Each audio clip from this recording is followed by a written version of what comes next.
Inisplok ni showbiz columnist Christopher Min ang nasagap ng chika tungkol sa ex-celebrity couple na sina Daniel Padilla at Catherine Bernardo.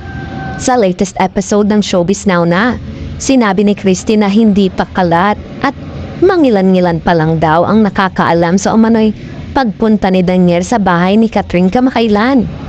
Ilang gabi na raw po nitong nakaraang linggo na nakikita ang sasakyan ni Daniel Padilla na paikot-ikot sa subdivision kung saan nakatira ang mga Bernardo, sina Catherine, saad ni Christy. Dagdag pa ng showbiz columnist, ang balita pa, humahanap talaga ng tao na makakapagtulay para sa kanila ni Catherine. Pero sa kabila nito, hindi pa naman nagsasalita ang ex-celebrity couple tungkol dito. Kaya sabi nga ni Christy, pwede naman daw itanggi, kumpirmahin o deadmahin na lang ni na Daniel at Catherine ang nasabing chika. Matatandang hindi ito ang unang beses na lumutang ang espekulasyong sinusuyo ni Daniel si Catherine matapos ang kanilang hiwalayan.